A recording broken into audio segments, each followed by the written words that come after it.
Shabbat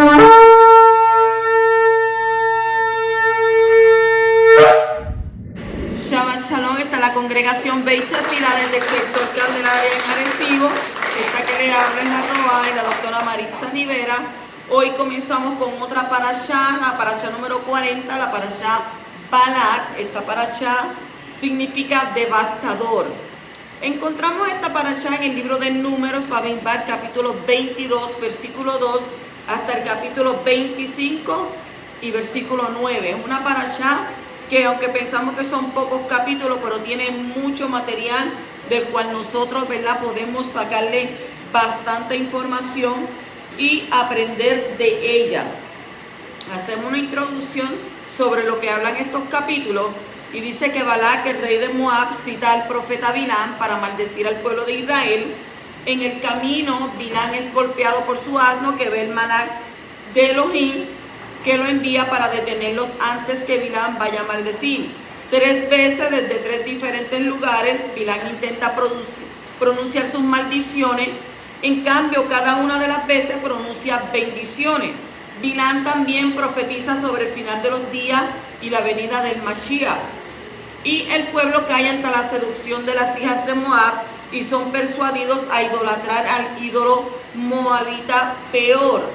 Cuando un oficial israelita de alto rango públicamente toma una princesa medianita y la lleva a su tienda, Pinhas los mata a los dos, deteniendo así la plaga que se esparcía entre la gente. Y vamos a hablar sobre lo que estaba haciendo, ¿verdad?, este rey de Moab, porque cuando nosotros hemos estudiado las otras parashas sabemos que ya el pueblo de Israel va directo hacia la tierra prometida, pero se levantaron contra ellos. El primero que se levantó fue ¿quién? Amalek, que se levantó cuando ellos estaban cansados, cuando ya habían salido de Egipto, y se les levantó por la retaguardia. Entonces, a medida, ¿verdad?, que van caminando, pues se levantan otros reyes, Og y Magog y todo eso. Y entonces ¿qué sucede? El rey Moab. Pero el rey Moab sabe que es un pueblo numeroso. Por tanto, él tiene temor de él. Y recurre ¿a quién? A un profeta mago que le dicen Bilam. En el capítulo 22:2 dice: había visto Balak, hijo de Zippor.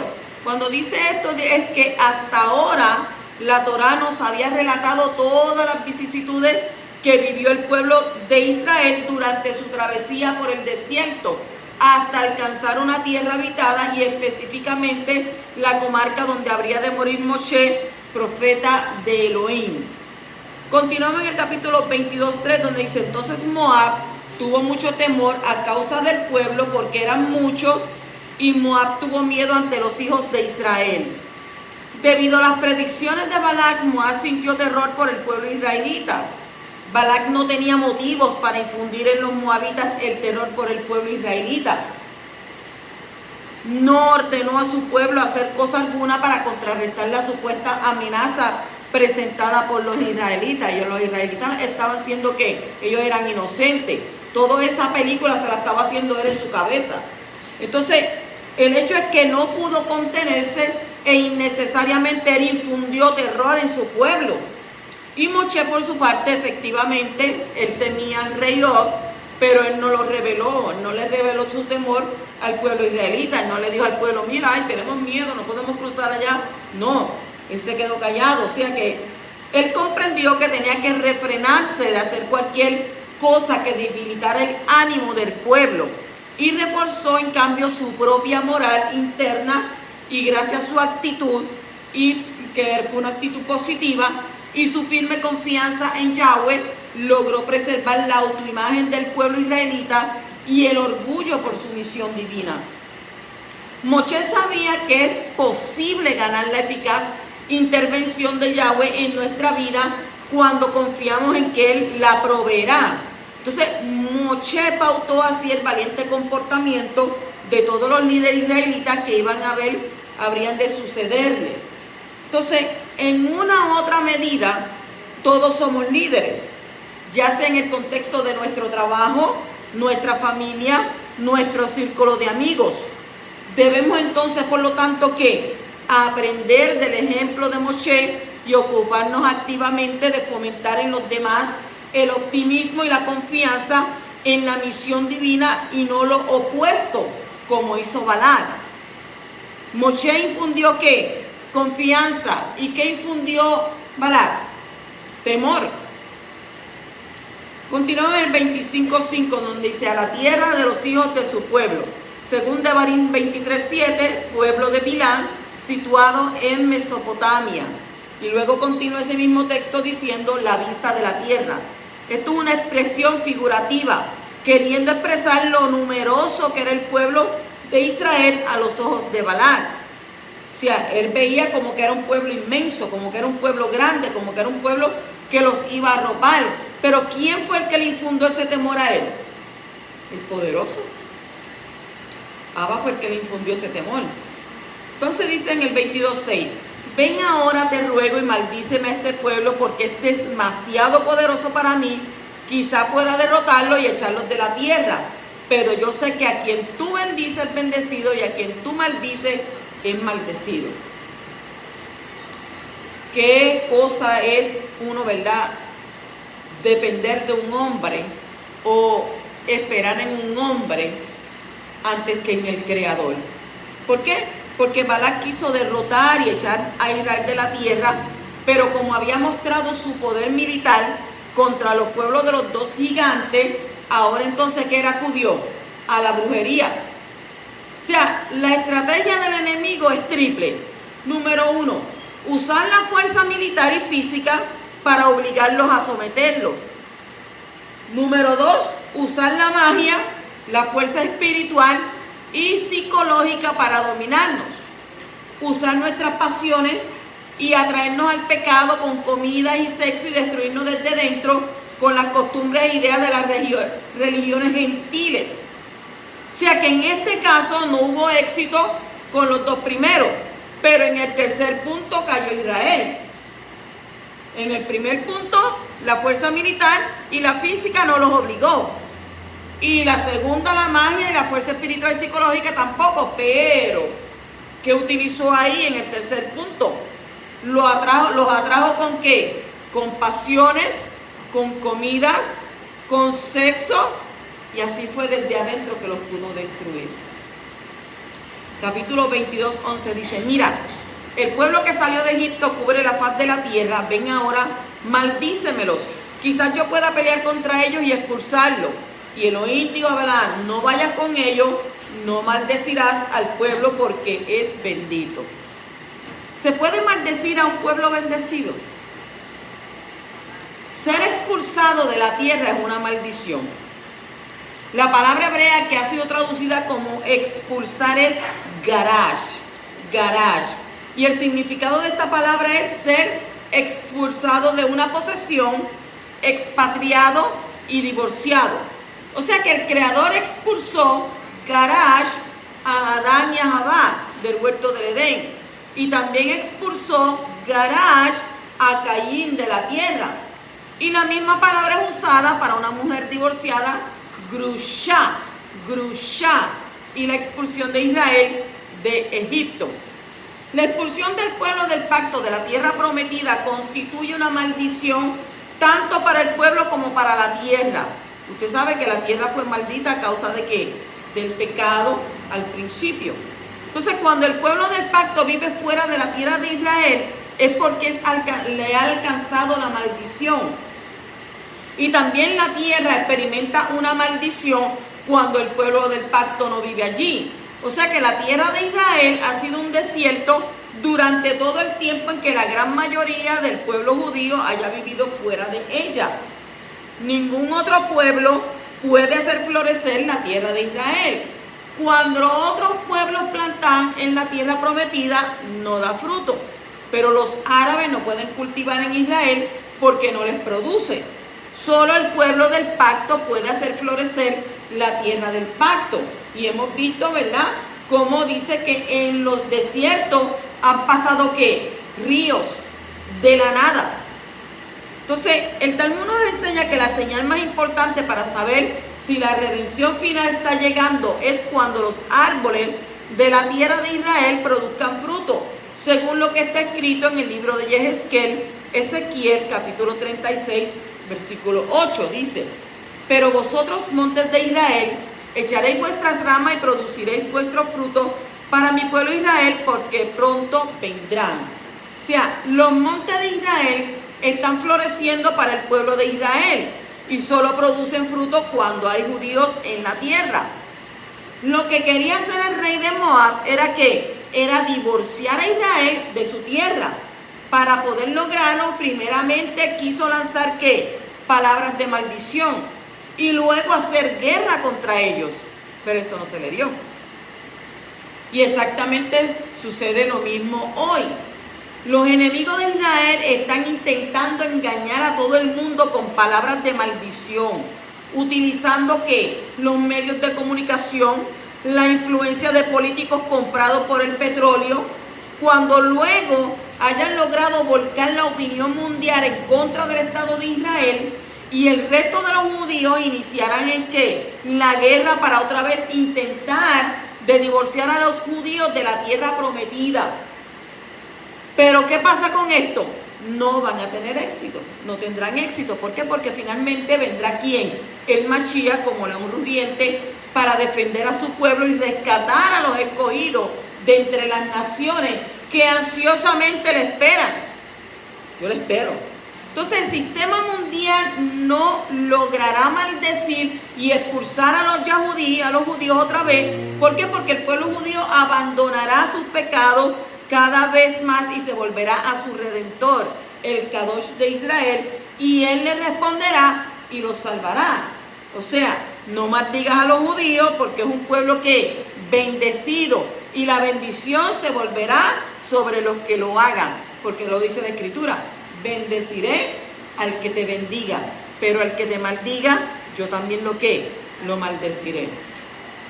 En el capítulo 22:15 dice: entonces Balac envió jefes otra vez, más numerosos y más distinguidos que los anteriores.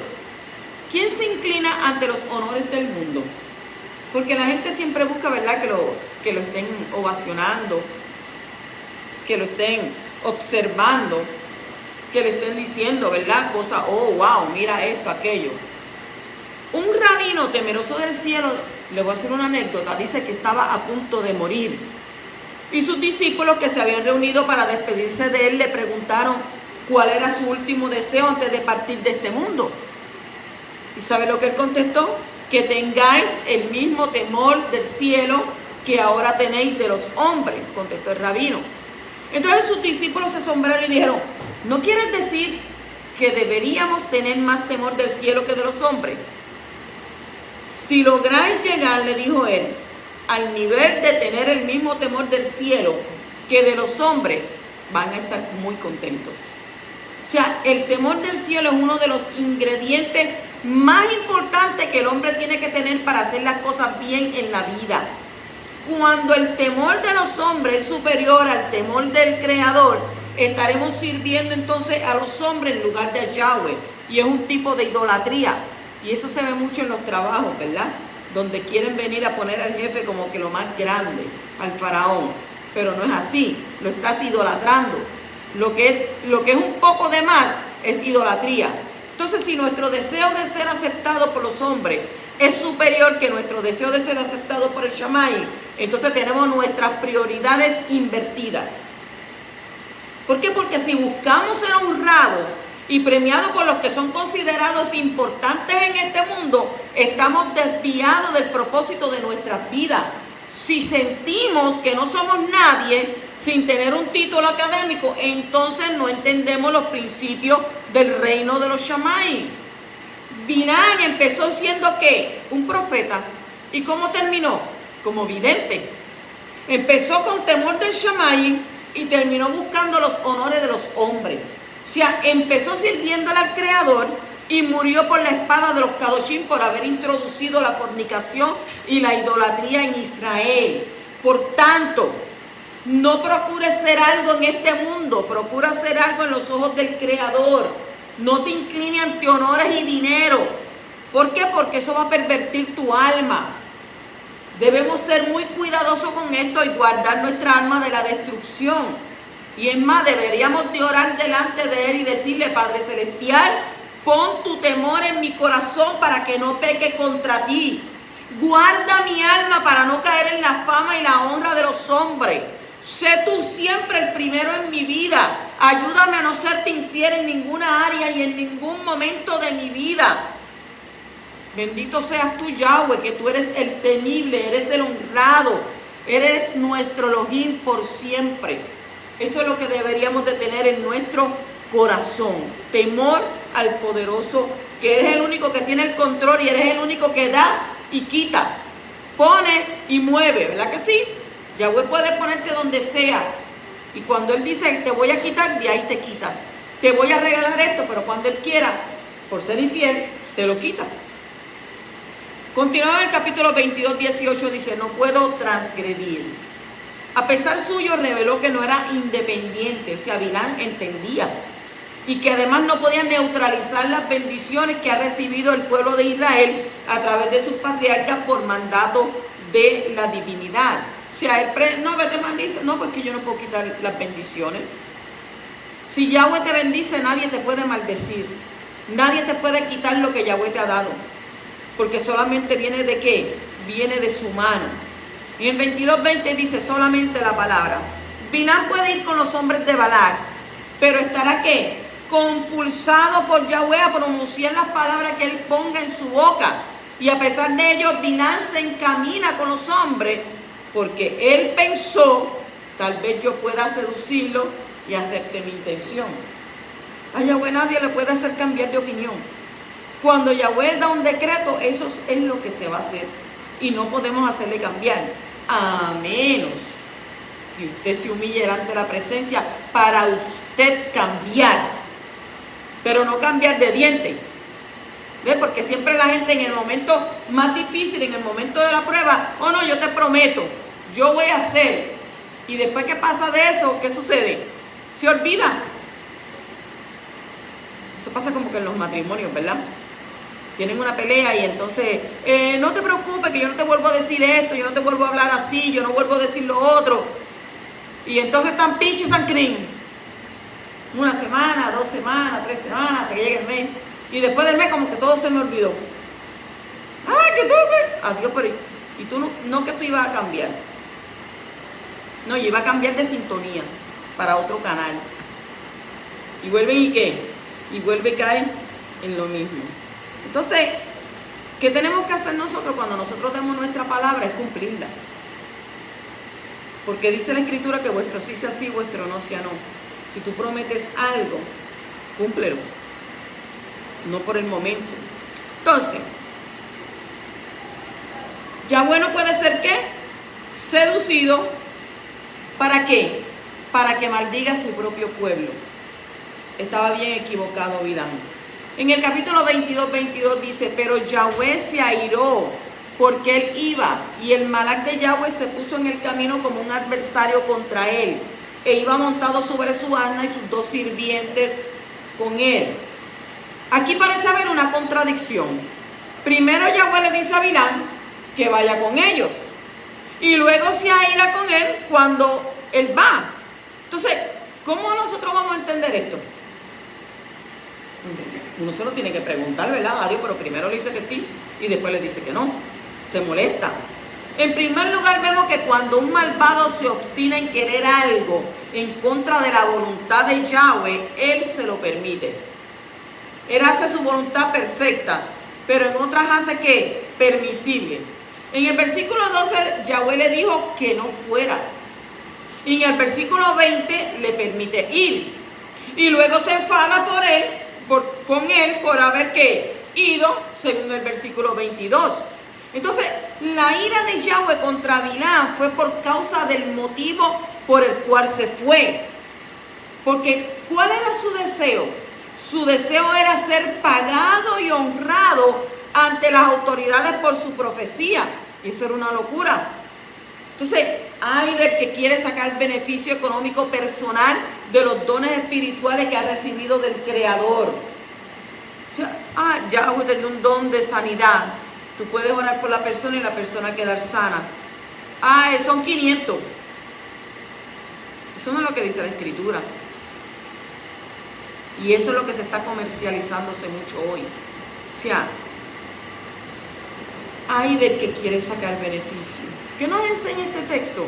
Nos enseña que lo más importante no es lo que estás haciendo, sino el por qué y el para qué de lo que estás haciendo.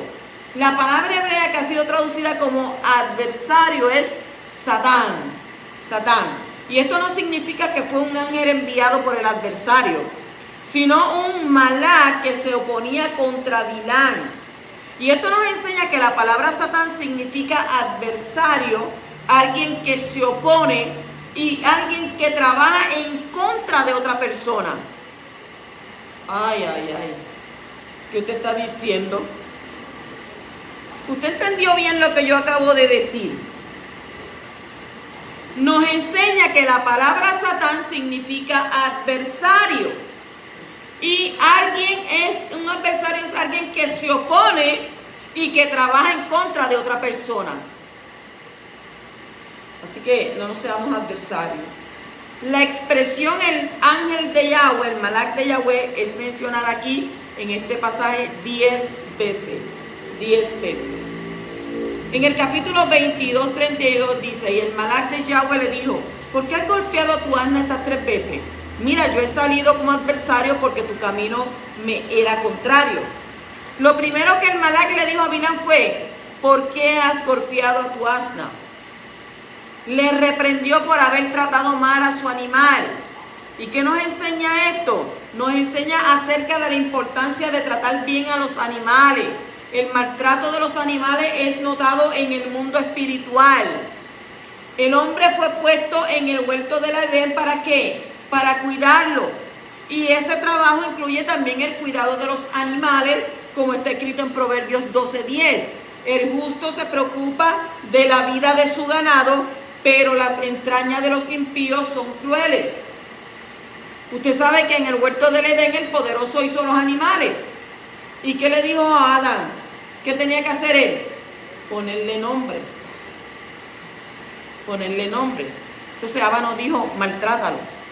Cuando no te obedezca, métele una patada que lo envíe allá.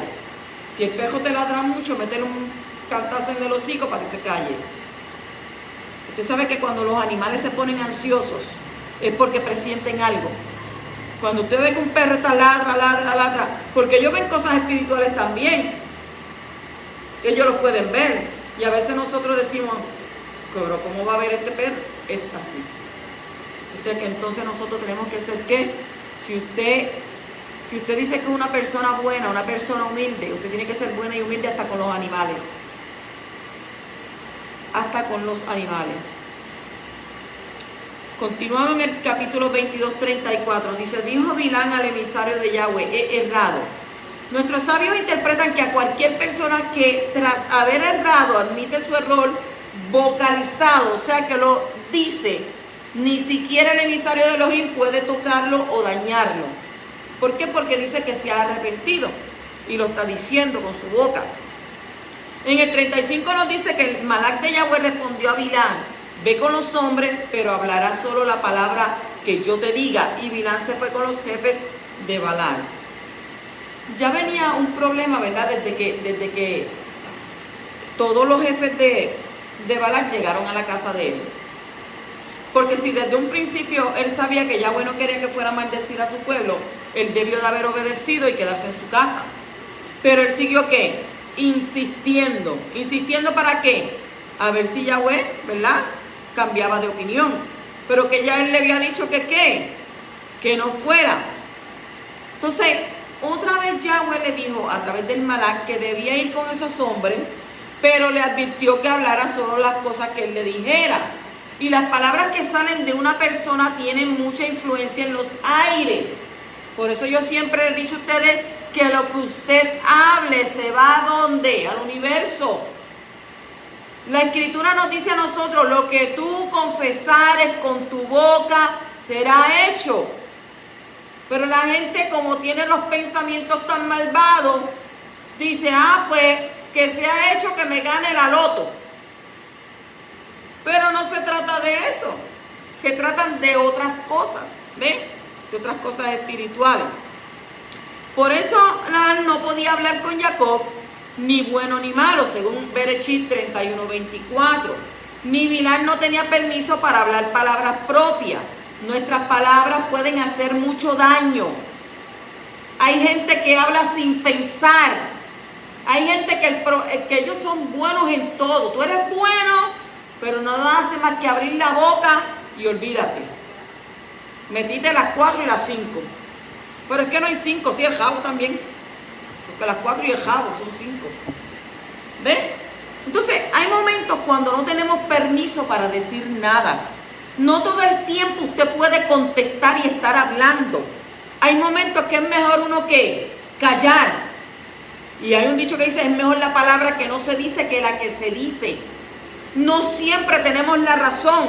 No siempre podemos ganar las discusiones. Hay momentos en que nosotros tenemos que analizar, entender y recapacitar en nuestra mente lo que nosotros vamos a soltar. Porque esto no es como una metralleta. ¡Rac! Y aún una metralleta mata a la gente. Pero usted sabe que siempre escuché el dicho que dice, es mejor que le den a uno una bofetada a que te ofendan de palabras. Porque las palabras a veces son como látigos en el corazón. Y la gente que habla por tratar de ofender a los demás, por tratar de ofenderlos, el que se va a encargar entonces es el abacadosh. Nosotros tenemos que tener cuidado como creyentes de lo que hablamos y de lo que decimos. No podemos ofender. Pero si hay Yahweh, ¿verdad?, obrando de manera especial en nuestras vidas, que cuando nosotros hablemos pero no ofendamos. Entonces, nuestras palabras, que aunque hagan daño, hay momentos, ¿verdad?, que le dije que no podemos decir nada, no tenemos permiso para decir nada. Eso usted lo puede ver en Josué 6:10, Matitiyá, Mateo 26:63. En el capítulo 22:38 dice que Bilhán respondió a Balac, mira, ahora he venido a ti, ¿hay algo acaso que pueda decir? La palabra que Yahweh ponga en mi boca, esa diré. ¿Se puede torcer el brazo del Creador o hablar en su nombre cosas que él no ha dicho? Bilhán quiso ir con los hombres a pesar de que el Creador le había dicho que no fuera. Y por eso intentó otra vez a ver si podía cambiar la idea del Todopoderoso. Entonces Yahweh le permitió ir, pero ¿con qué? Con la condición de que solo hablara lo que vendría del Shamayim. Pero como el profeta no fue con buenas intenciones, un malak fue enviado ¿para qué? Para matarle. Sin embargo, su asno le salvó la vida. Bilhán golpeó su asno 3 veces con ira y el Creador le reprende 2 veces por haberlo hecho. Primero por la boca del asno y luego por la boca del malak. Entonces, esto nos enseña la importancia de no maltratar a los animales. Todo maltrato de los animales registrado en los Shamayim y trae consecuencias sobre los hombres. Bilhán sabía que no podía hablar otra cosa que la que Yahweh pusiera en la boca. Y esa fue la condición que el Creador había puesto para dejarle ir con los jefes de Moab. Sin embargo, Bilhán esperaba poder agradar a los hombres y pronunciar palabras de maldición sobre el pueblo, especialmente al saber que iba a recibir ¿qué? Una recompensa monetaria por su profecía. Pero al mismo tiempo supo que no podía hablar cosas que Yahweh no había dicho. Y esa es una muestra de que el nivel de su don profético era muy alto. No tenía la capacidad de transmitir palabras de maldición porque Yahweh dominaba su boca a la hora de profetizar. Por eso usted ve que él comienza a hablar, pero no habla lo que él quiere. Sin embargo, el intento de hacerlo, y por eso el poderoso le quiso ¿qué? Matar. Entonces, qué peligroso es hablar palabras en nombre del Creador que no vienen de Él como si fueran de Él. No creas en las profecías que empiezan diciendo, así dice el Señor. ¿Lo han escuchado? Así te dice el Señor. Normalmente son falsas y en lo mejor de los casos son palabras en parte inspiradas por el Creador, mezcladas con palabras propias del que profetiza. Si siente la inspiración profética, es mejor decir, así dice el Señor, para no correr el riesgo de tomar su nombre en vano y poner en su boca cosas que él no haya dicho. Es mejor pronunciar el mensaje recibido en el Espíritu de manera humilde y dejar que los oyentes juzguen. En lugar de decir, así dice el Señor, se debe decir, creo que el poderoso está diciendo esto y esto. O tengo la impresión de que Yahweh está diciendo esto y aquello. ¿Sí? Entonces, así que sucede. Uno mantiene las espaldas seguras y corre menos riesgo de caer bajo el juicio severo por haber profetizado falsamente en el nombre del Creador, quien es que Kadosh. Así que Yahweh nos guarde de toda cosa mala. En el 23, 4 al 5 dice, Elohim salió al encuentro de Bilán y éste le dijo, he preparado los 7 altares y he ofrecido un novillo y un carnero sobre cada altar. Y Yahweh puso palabra en la boca de Bilán. Voy y no voy, voy y no voy, digo o no digo. No acababa de entender este hombre. A pesar de que es probable que Bilán estaba intentando de sobornar a Yahweh, podemos ver aquí un principio que muestra el costo para poder obtener una revelación profética. ¿Y cuál es el costo de una profecía? ¿Cuántos animales tuvieron que morir inocentemente para que la palabra profética fuera ¿qué? Revelada al profeta? Una profecía que ocupa solo 4 versículos de la Torá. La palabra profética es muy costosa. Entonces, este texto nos enseña que la profecía es una combinación entre la voluntad divina y el sacrificio del hombre. Bilán sabía muy bien que era necesario un gran sacrificio para poder ser un canal para la palabra profética. Entonces, ¿estamos dispuestos a sacrificar tanto como los 14 animales para obtener una profecía entre nosotros? Vida inocente. ¿Queremos profecía? ¿Cuánto estamos dispuestos a sacrificar por ello? ¿Estamos dispuestos a ayunar, a sacrificar horas de oración y las horas de tu sueño de noche para poder ser un canal para el Creador? ¿Cuánto vale entonces la profecía? Este texto nos enseña que aunque esté presente la base para la profecía, me refiero a un don natural y una capacidad sobrenatural para profetizar, la profecía no es liberada sin que haya un sacrificio por parte del hombre, porque tú lindo, no haces nada. Oh no, pero sí, el Espíritu de Yahweh está sobre mí, porque Él me ungió para yo, ¿verdad?, hablarle a la gente y esto, aquello. Pero, ¿cuánto precio estás dispuesto tú a pagar por eso? ¿O estás dispuesto a pagar el precio? Entonces, cuando vas a tomar una decisión importante en tu vida, necesitas una profecía, una palabra del cielo. ¿Estás dispuesto a hacer tu parte para que esa palabra te llegue? ¿O no? Háblame, profetízame. El propósito de nuestras ofrendas no es sobornar a Abba, sino para que nos humillemos y nos preparemos para poder recibir las señales que nos llegan del Shammai. Las manifestaciones sobrenaturales son resultado de grandes sacrificios en el pueblo. ¿Por qué hubo tantas manifestaciones en la salida de Egipto? ¿Por qué? Porque había 400, ¿qué? ¿Cuántos años estuvieron esa gente orando? 400 a 430 años de oración, de clamor por la liberación. Les digo así porque en unos lados dice 400 y en otros dice 430. Entonces me tengo que cubrir de que no digan, mira, pero no sabe cuánto es. En una escritura dice 400 y en otra escritura dice 430. Hay que cubrir toda la base para dejar satisfecho, ¿verdad?, a todo el mundo. Entonces, ¿por qué vino el Espíritu en medio de grandes manifestaciones en Hechos capítulo 2?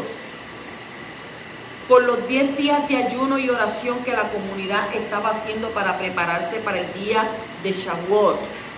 Cuanto más sea el sacrificio, con más poder se manifiesta la palabra profética. Abba, esta semana me quiero meter en ayuno y oración. Tengo unas situaciones difíciles que necesito que seas tú el que me dirija, el que tomes el control y el que hables a mi vida. Entonces Abba, ¿qué está viendo? Está haciendo sacrificio. sacrificio de ayuno y oración. Pero si nunca suelta la cuchara, hoy me voy a levantar en ayuno. Y se va para allá para la cocina y yo me comiera unos huevitos ahí sancochaditos con esto y aquello. Y, ay, verdad, eso. Adiós, pero si yo me levanté en ayuno. Ah, no, pues yo hago el ayuno mañana. Y al otro día lo mismo, ay, yo me comiera hoy un sandwichito de jamón y queso y esto y aquello. Y entonces, no, yo lo hago tal día y lo hago tal día y tal día sigue y tal día. Pues entonces, tal día y tal día y tal día, Yahweh te contestará. ¿Por qué? Porque hay que hacer ¿qué? Sacrificio. Hay que estar en ayuno y oración delante del Poderoso. Capítulo 23, 7 dice, comenzó su profecía y dijo, desde Aram me ha traído Balac, rey de Moab, desde los montes del oriente, ven y maldice a Jacob, ven y condena a Israel. Bilam vino desde Aram, que hoy es Siria, al noreste de Israel. ¿Para qué? Para maldecir a Israel. Y el Talmud dice que Bilam fue hijo de Labán. Entonces igual de malo, porque Labán no fue bueno, fueron igual de malos. El capítulo 23, 8 dice, ¿cómo maldeciré a quien Yahweh no ha maldecido? ¿Y cómo condenaré a quien Yahweh no ha condenado? Y estas palabras se parecen mucho en el libro de Romanos, capítulo 8, 33, 34, donde está escrito, ¿quién acusará a los escogidos de Elohim? Yahweh es el que justifica, ¿y quién es el que condena? O sea que en el momento de abrir su boca, Yahweh cambió la maldición en bendición, como está escrito en Devarim, capítulo 23, 5, donde dice, más Yahweh, tu Elohim no quiso escuchar a Bilam, sino que Yahweh tu Elohim te cambió la maldición en bendición, porque Yahweh tu Elohim te ama. ¿Ves? Había un motivo y una razón por el cual Yahweh no permitió la maldición. Simplemente porque Él te ama. Y como Él te ama, Él va a poner cobertura sobre ti. Él no va a permitir que nadie venga a dañarte. Por eso dice, ¿verdad? Ahí en Devarim, que Yahweh, tu Elohim, te ama. En el capítulo 23, 9 dice, porque desde la cumbre de las peñas lo veo, y desde los montes lo observo. He aquí es un pueblo que mora aparte y que no será contado entre las naciones. ¿Quién quiere eliminar la diferencia entre un judío y un gentil? Cuando nuestro padre Abraham salió de Ur de los Caldeos, él se separó del sistema pagano de ese mundo. En ese momento fue transformado en el primer hebreo de la raíz Abar, pasar al otro lado. Todo el mundo estaba en un lado y Abraham estaba ¿en dónde? En el otro lado. O sea que rechazó el politeísmo y recibió la misión de propagar la fe en el único Elohim, que existe para que todos puedan recibir la oportunidad de volver de sus malos caminos y servir a ese único Elohim. Y usted dice, ¿qué es el politeísmo? El politeísmo es muchos dioses. Monoteísmo es un solo Elohim. Entonces Abraham ganó mucha gente para su fe y después de muchos años recibió la circuncisión como señal de un pacto establecido entre el Creador y él y sus descendientes para siempre. Abraham vivía sirviendo al Poderoso en su estado incircunciso hasta que tenía 99 años. Después vivió 76 años sirviéndole a Yahweh como circuncidado. Y esto nos enseña que habrá más hijos de Abraham incircuncisos que circuncisos. Entonces Abraham fue elegido a ser padre ¿de qué? De los incircuncisos que siguen los pasos de su fe como incircunciso. También fue elegido a ser padre de los circuncisos que siguen su fe en su estado de circuncidado según Romanos 4. O sea que de esa manera todos los que son hijos de Abraham están dentro de la categoría de los que se han pasado del actual sistema del mundo al otro lado. Y los dos grupos son apartados, son Kadosh. Y todos tienen parte de la herencia de las bendiciones que fueron prometidas a Abraham, nuestro padre, para todos sus descendientes. ¿Por qué? Porque esto lleva ¿qué? Un tiempo. Un incircunciso que conoce esta verdad está pasando de ser incircunciso a luego ser ¿qué? Circuncidado. Entonces el pueblo del pacto de la circuncisión es un pueblo separado de las naciones. Bilán dice proféticamente que es un pueblo que mora aparte. Por eso Yahweh te escogió para que tú seas parte de su pueblo, para que tú mores aparte. ¿Aparte de qué? Aparte de este mundo. Aparte de lo que te ofrece este mundo, porque este mundo no te ofrece nada bueno. Todo lo que este mundo te ofrece es en contra de lo que Abba establece en su Torá. Yahweh quiere un pueblo separado, un pueblo kadosh, un pueblo apartado, un pueblo que le adore, un pueblo que le sirva, un pueblo que crea en Él, un pueblo que lo exalte a Él, un pueblo que tenga emuná, que tenga confianza en Él, un pueblo que cuando tenga problemas, situaciones, vaya delante de su presencia. Tú eres mi Padre. Y como mi Padre vengo delante de ti. Yahweh sabe todo lo que te pasa. Y mucha gente dice, yo no le digo nada ni oro nada porque Él sabe lo que pasa. Claro que Él sabe lo que pasa. Por eso sabemos que eres ¿qué? Omnipresente, omnisapiente, omnisciente. Todo lo conoce, todo lo sabe. Pero Él necesita que tú, como su hijo, como hijo a padre, según nosotros tenemos aquí, bueno, yo casi nunca pude experimentar eso, tener un padre en esta tierra, pero cuando es una familia que está compuesta, ¿verdad? Pues ¿qué dice? El hijo va donde ¿qué? Donde su padre. Y le lleva ¿qué? Le lleva su queja. Y él como padre, que aunque tú no tengas padre, porque aunque yo no tengo padre en esta tierra, pero eres mi padre, eres el que me va a aconsejar, eres el que me va a dirigir, eres el que me va a mostrar, eres el que me va a revelar, eres el que me va a guiar a toda justicia, como dice su palabra.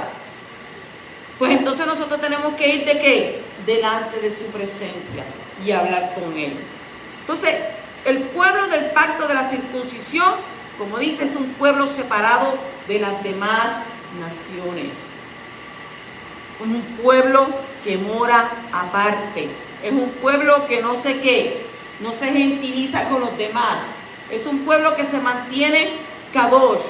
Entonces la palabra hebrea que ha sido traducido como mora aparte es levadad, levadad. Y viene de la raíz badad, que significa dividido. Y de la misma raíz viene la palabra bidud, que se usa en el hebreo moderno en el sentido aislante, entre otras cosas para la construcción. El pueblo de la circuncisión ha sido creado para no ser contado entre las demás naciones, de la misma manera como la tribu de Leví, que no fue contada entre las demás tribus de Israel.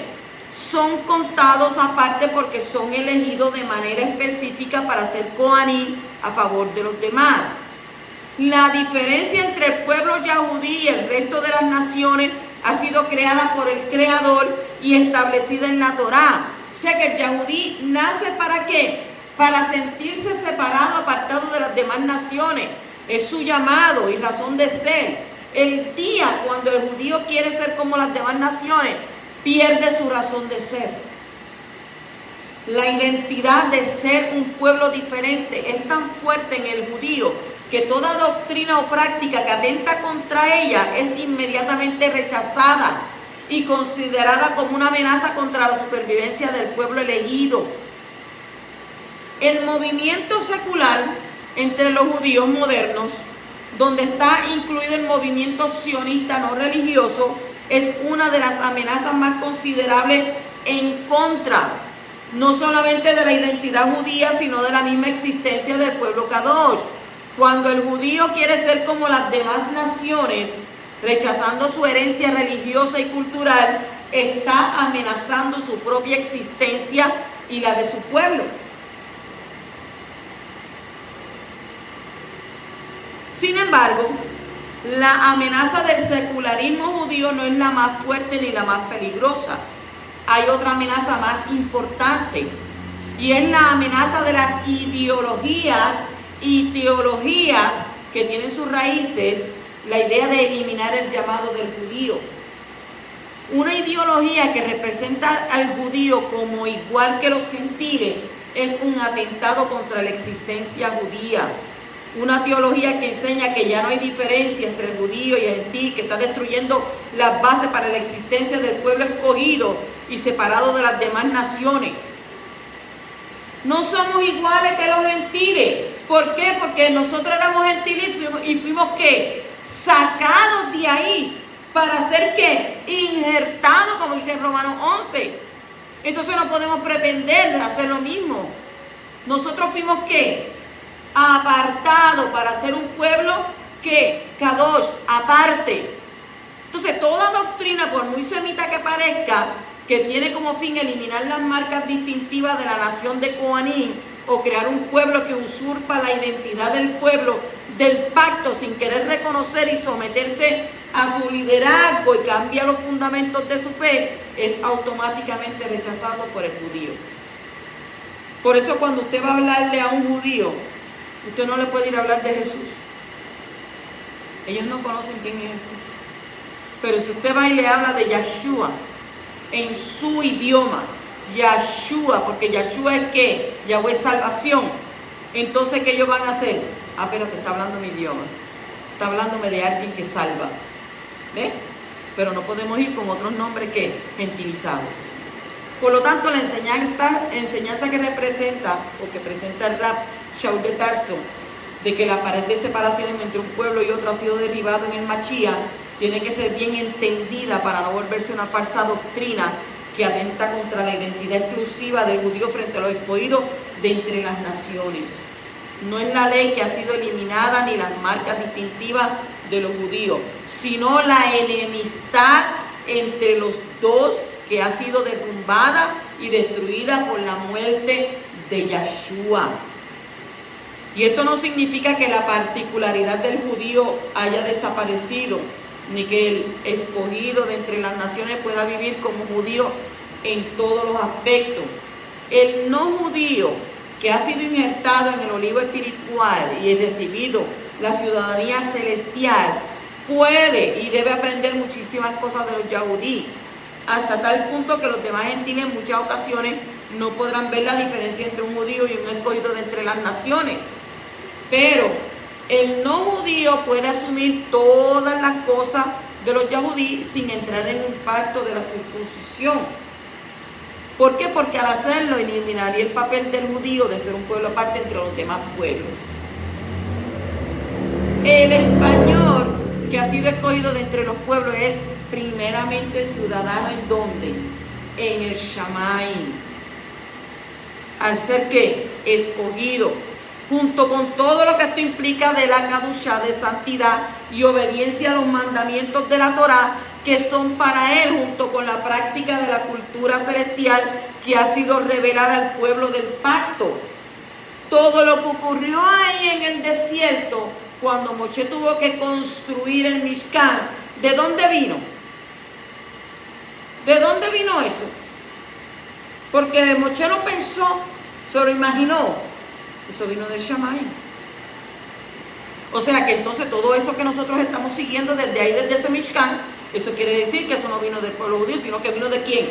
Del poderoso de Israel, que se lo entregó a los israelitas. Y luego de ahí de los israelitas que tuvieran a Judá, y de Judá salían los judíos. Ahora, Israel cumple una doble función. Por un lado, como pueblo físico entre los demás pueblos, y por el otro lado, que es un pueblo ¿qué? Espiritual. Los demás pueblos físicos de la tierra tienen únicamente la función de ser pueblos físicos, cada uno con un papel importante en el mundo. ¿Qué pueblo fue escogido? ¿A quién escogió Yahweh como su pueblo? A Israel. Solo cuando uno de entre las naciones ha adoptado la fe de Abraham, se convierte en un justo de entre las naciones, y si llega a la altura de recibir el Ruach del Mashiach y nacer de nuevo, pertenece al mismo pueblo espiritual celestial que el Yahudí que ha tenido la misma experiencia. Lo que quiero aclarar es con esto, que cuando usted acepta la fe de Mashiach, no quiere decir que usted se convierte en judío, porque el judío es el que nace en Israel de padre y madre judía. ¿Ven? Esa es la diferencia. Esos son judíos. Nosotros fuimos ¿qué? Adquiridos, injertados. Eso es lo que somos nosotros. No puedo decir, ay, yo soy judío. No, tú no vayas a decir, ¿sabes? Por ejemplo, en el hospital, ¿de dónde? No, yo soy judío. ¿En qué parte de Israel tú naciste? ¿En Hebrón? ¿En qué parte de Israel? No. Fuimos injertados por nuestra fe en Abraham y nuestra fe en ¿quién? En Yeshua HaMashiach. Sin embargo, ¿verdad? No podemos borrar las diferencias entre judío y no judío, porque en tal caso eliminaría algo muy importante en el plan para la redención del mundo. Y este fue el pecado más grave de Bilán, cuando envió a las chicas de las naciones de Israel para cometer fornicación y enseñar a los hijos de Israel un culto pagano. Si el pueblo no hubiera cortado por lo sano con ese ataque, hoy no habría judíos y el mundo estaría totalmente perdido. De la misma manera como el pueblo elegido ha sido separado, aislado, consagrado de las demás naciones, así los escogidos de entre las naciones tienen que vivir una vida kadosh, una vida separada, apartada de las demás en sus naciones. O sea, si se celebra Navidad, ¿cómo tú vas a ir allá a celebrar a Tamuz? Si celebran el día de Halloween, ¿cómo tú vas a ir allá a celebrar el día de...? No, que si vamos el día del amor. Hoy hay día hasta del pejo. Hoy se celebra hasta el día del pejo, el día de los animales, el día del marido, el día de la abuela, el día del hijo, el día de cuánta cosa. Pero nunca he escuchado a la gente decir, hoy se celebra la fiesta de Shavuot, hoy se celebra Yom Kippur, hoy se celebra las fiestas de Yahweh. No. A menos que lo estemos diciéndolo aquí, ¿verdad que sí? Hagan la prueba para que usted vea, a ver si usted va por ahí para abajo y escucha. ¿Quién dice? Nadie. Entonces, nosotros tenemos que entonces ¿ser qué? Tenemos que ser personas que podamos ser luz para salvación en medio de esas tinieblas.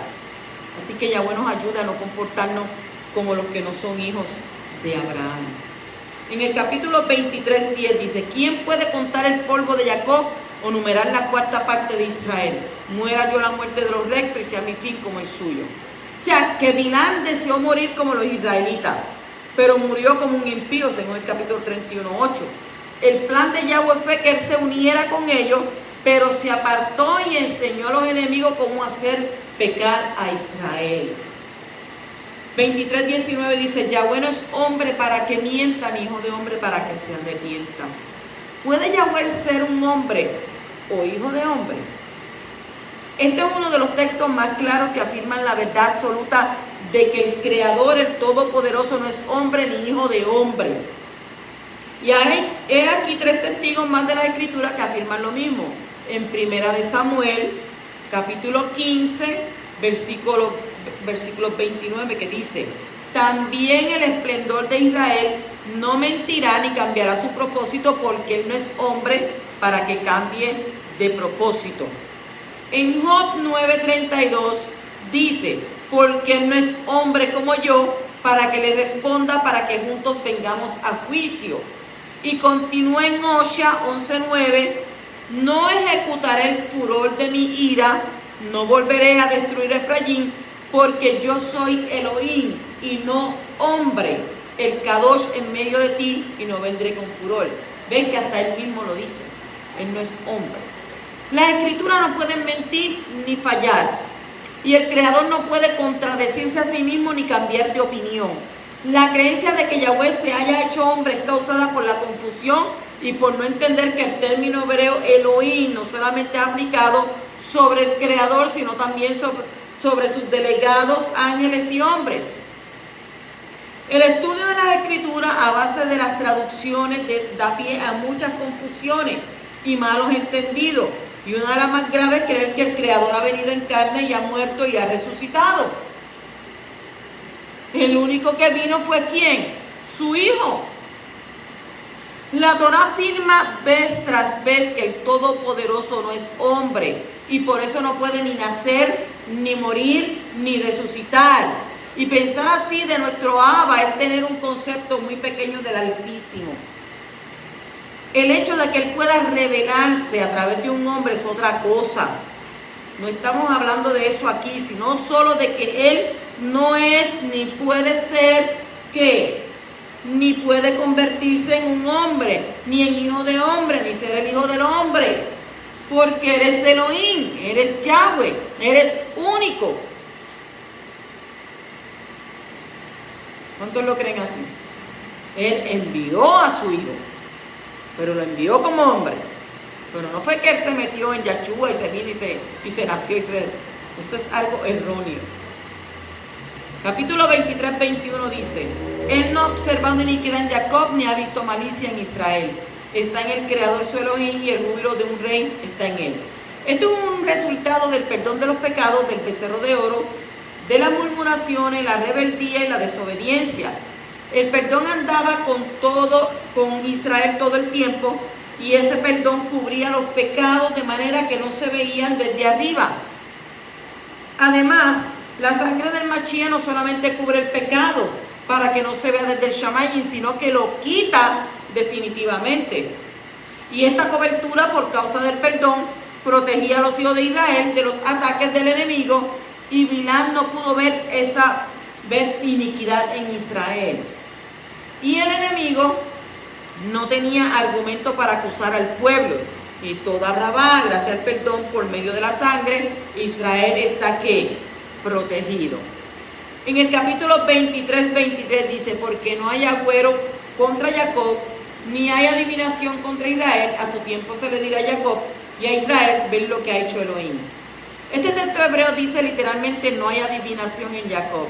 Esto nos enseña que un verdadero israelita no practica la adivinación mediante la lectura de las manos u otra manera. No practica ninguna clase de brujería, astrología o magia, la dicha del pozo, el horóscopo. No, yo voy a leer el horóscopo hoy porque el horóscopo me va a hablar a mí. Ora y ayuna para que Yahweh se te revele. Él es el único que te puede hablar. Lo demás ya usted sabe lo que es. Capítulo 23, 29 al 30 dice: y Bilán dijo a Balac: constrúyame aquí 7 altares y prepárame aquí 7 novillos y 7 carneros. Y Balac hizo tal como Balaam le había dicho, y ofreció un novillo y un carnero en cada altar. ¿Cuánto estamos dispuestos a pagar para obtener una palabra del Shamayim en su tiempo? A pesar de que es probable que Bilán estaba intentando de sobornar a Yahweh, podemos ver aquí un principio que muestra el costo para poder obtener una revelación profética. ¿Cuál es el costo de esa profecía? ¿Cuántos animales, verdad, tuvieron que morir inocentemente para que la palabra profética fuera ¿qué? Revelada al profeta? Una profecía que ocupa solo unos versículos de la Torá, porque era ¿qué? Muy costosa. Es una palabra costosa. Y aunque, ¿verdad?, él hizo ¿qué? Estos animales, aunque él los mató, ¿por qué vino el Espíritu en medio de grandes manifestaciones? ¿Qué le habló a él? ¿Qué le hizo hacer a él? ¿Qué dijo él? El Espíritu vino sobre... Ay, pero ¿cómo puede venir un Espíritu sobre una persona tan mala? ¿Usted cree que el Espíritu de Yahweh no viene sobre la persona mala? Léalo ahí. La Torah dice que sí. Nosotros tenemos que buscar una verdad que viene del Shamayim con todo nuestro corazón. Estar dispuesto a pagar el precio. Pero no a llevar palabras que no sea que venga del poderoso de Israel. En su debido tiempo y en el tiempo permitido, Yahweh hablará a nuestras vidas. En su tiempo. Dice la Escritura: no como quiera yo, sino como quiera que, como quiera Él. Pasamos al capítulo 24 y versículo 1 dice: cuando Bilán vio que agradaba a Yahweh bendecir a Israel, no fue como otras veces a buscar agüero, sino que puso su rostro hacia el desierto.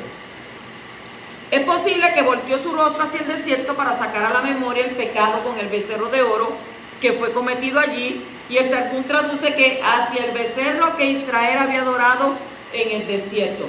Oiga, cuando usted hace las cosas bien, ¿verdad?, casi nadie lo nota. Pero cuando usted hace algo bien malo, usted crea, entienda que por mucho tiempo te van a conocer por lo malo que hiciste. No te van a conocer por lo bueno que hiciste, te van a recordar siempre por lo malo. Entonces, a este pueblo, ¿qué es lo que le sucede? ¿Por qué lo recuerdan? ¿Por qué recuerdan al pueblo de Israel? Por lo malo que hizo. ¿Y qué él hizo malo? Adorar un becerro, no tener ¿qué? Fe, porque no tuvieron fe de que Moshe estaba por llegar y se pusieron a hacer lo mismo que hacían en Egipto, adorar dioses paganos. El 24:4 dice, oráculo del que escucha las palabras de Elohim, del que ve la visión del Todopoderoso, caído y con los ojos descubiertos. Según Rashi, Yahweh solo revela de noche cuando estaba acostado, era que le hablaba a él. En el 24:5 dice, cuán hermosas son tus tiendas, Jacob, tu morado Israel. Según el Talmud se refiere a que las tiendas no tenían sus entradas una enfrente de la otra, para que no se pudiera mirar del interior de una tienda al interior de la otra. Es lo que está hablando. Eran tiendas de qué? También dice de estudio, de Torah. Eran tiendas que se estudiaba la Torah. En el 24:14 dice, ahora mira, me voy a mi pueblo, pero ven y te advertiré lo que este pueblo hará a tu pueblo al final de los días. La raíz de la palabra hebrea que ha sido traducida como te advertiré, te indicaré, es ya'atz. Ya'atz. ¿Qué significa aconsejar? Y de aquí aprendemos que Bilam dio un consejo a Balac de enviar las chicas más guapas a los hijos de Israel para hacerles pecar, como está escrito en el libro de Números, capítulo 31:16. He aquí, estas fueron la causa de que los hijos de Israel, por el consejo de Bilam, fueran infieles a Yahweh en el asunto de Peor, por lo que hubo plaga entre la congregación de Yahweh. Si el enemigo no logra destruirte desde afuera, lo va a intentar hacer desde adentro. Si no logra destruirte por la fuerza, lo va a intentar hacer por medio de la amistad. Así que ten mucho cuidado con los hermanos falsos y ten cuidado con las mujeres. En Eclesiastés capítulo 7, versículos 25 al 26 dice, dirigí mi corazón a conocer, a investigar y a buscar la sabiduría y la razón y a reconocer la maldad de la insensatez y la necedad de la locura. Y hallé más amarga que la muerte. Mire lo que dice a la mujer. Nosotras siempre en primer plano. Cuyo corazón es lazos y redes, cuyas manos son cadenas. El que agrada a Elohim escapará de ella, pero el pecador será por ella apresado. Eso es como nos habla, ¿verdad? El libro de Proverbios, que habla de la mujer, pero aquella que es engañosa. Mujer engañosa que te atrapa en la miel de sus palabras. Todos los varones tienen que estar, ¿qué? Apercibidos. Usted puede decir, no, el marido mío, ¿quién se va a pegar de él? Lo que para ti es feo, para otra es hermoso. Lo que para ti no sirve, para otro tiene un valor que olvídate. Tú podrás decir, ay, no, este marido mío, mira, vaya tan panzón que se ha puesto, tan esto, tan aquello. Como decía mi hijo, no es posible, ¿verdad?, que sea lindo, guapo y que no pueda ser gordito. Pero hay mujeres que les gustan los gorditos. Hay mujeres que les gustan los gorditos. Porque hay más masa, hay más carne. Y entonces pues tú hablas de que esté tan gordo, tan feo, tan esto. Y lo gordo y feo para ti, pero para otra es un bombón. Así que tendremos, ¿verdad?, que empezar a ¿qué? ¿Te quiere que su marido rebaje? Mi amor, vete a caminar, vamos a caminar. No lo envíe a caminar solo. No vaya a ser que él caminando, pero allá, le pase una por el lado. Ay, estás aquí, ¿cuándo empezaste a caminar? Ah, pues vamos a caminar juntos y seguimos ahí. Y llega a la casa. Entonces la que va a ver gorda, ¿a quién? A ti. Es mejor que caminemos los dos juntos. Así que no lo sueltes. Dice, al final de los días. Esta profecía está hablando del final de los días, que se refiere al tiempo de la segunda venida del Mashiach. Por eso fue escrita en la Torah, para nuestra instrucción, que vivimos en el tiempo del cual se habla aquí. En el capítulo 24, 17 también dice, surge una estrella desde Jacob y se levanta un cetro desde Israel. Y esto nos enseña que un rey en Jacob tendrá dominio sobre todos los hombres de la tierra. Se refiere al rey Mashiach ben David, su nombre es Yeshua. Y la estrella habla del Mashiach, hijo de David, como está escrito en Revelación, capítulo 22, 16, donde dice, yo Yeshua he enviado mi malach a fin de daros testimonio de estas cosas para las congregaciones. Yo soy la raíz y la descendencia de David, el lucero resplandeciente de la mañana. Bendito el poderoso de Israel. En el 24, 25 dice, se levantó Bilán, ya que estaba ¿qué? Postrado mientras profetizaba. Sigue el mismo texto, se fue y regresó a su lugar. Bilán regresó ¿a dónde? A Mesopotamia, su lugar de procedencia. Bilán volvió a su naturaleza de mago vidente, tras profetizar provisoriamente por mérito de Israel. Y continúa diciendo, también Balac partió hacia su camino. O sea, ¿qué hizo él al final? No entabló batalla contra los hijos de Israel. No podía. Oye, me traigo el más grande, al que pueda hacer algo y no puede hacer nada. Pues eso me dice a mí que tengo que arrancar e irme yo también. En el 25.1, pasamos ahora ahí. Dice, y se asentó Israel en Shittim. Shittim es un lugar conocido también como Abel Hashittim, que es comarca de las llanuras de Moab. En el 25.2 dice, y ellos se prosternaron ante los ídolos de ellas. Rashi explica que cada mujer moabita estaba unida de una imagen del ídolo peor y que compulsaban a los hijos de Israel a prosternarse ante la imagen como requisito para tener una relación carnal. O sea, la gente anda a veces con una estrella David, anda con esto, pero ellas andaban con una imagen de ¿quién? De Baal peor. Ahí. Entonces, si el israelita quería estar con ella, tenía que prosternarse, tenía que arrodillarse ante esa imagen. Y esa era la única manera que ellas permitían que pudieran tocarlas. Capítulo 25, 3 al 5 dice, así Israel se unió a Baal de Peor y se encendió la ira de Yahweh contra Israel. Y Yahweh dijo a Moshe, toma a todos los jefes del pueblo y ejecútalos delante del Creador a plena luz del día, para que se aparte de Israel la ardiente ira del Creador. Y entonces Moshe dijo a los jueces de Israel, cada uno de vosotros mate a aquellos de los suyos que se han unido a Baal de Peor. ¿Por qué hay pena de muerte pública para ciertos pecados? La idolatría que el pueblo estaba practicando encendió la ira de Yahweh contra su pueblo, de manera que una plaga empezó a exterminarlos. Maimonides destaca el hecho de que todas las veces que la Torá menciona que la ira de Yahweh se encendió contra su pueblo, era por causa de ¿qué? De la idolatría. O sea que el Creador le ordenó a Moshe actuar de manera radical para aplacar su ira. Y usted dice, wow, pero qué manera tan fuerte. O sea, es interesante ver que por un lado la ira de Yahweh se enciende contra su pueblo y por el otro lado él instruye a Moshe cómo apartar esa ira. O sea que esto nos enseña que Yahweh actúa con una justicia estricta juntamente con una misericordia extendida. Y el pueblo no merecía ser salvado de esta plaga, pero por la misericordia de Yahweh hubo una manera de hacerlo. Sin embargo, esa manera era ¿qué? Bien radical. ¿Se trata de qué? De ejecutar en público a los pecadores, no solamente para apartar la ira de Yahweh de su pueblo, sino para enseñar al pueblo la gravedad de este pecado, para que temiera a Yahweh y no vuelvan a cometer lo mismo. Entonces, ¿qué fue lo que el Creador mandó que Moshe Rabenu hiciera? Hay dos maneras de entender este texto. La primera es que presenta, que es la que presenta Rashi, que enseña que Moshe tenía que convocar a los tribunales para que juzgaran y condenaran a muerte a todos los que se habían entregado a la fornicación idolátrica.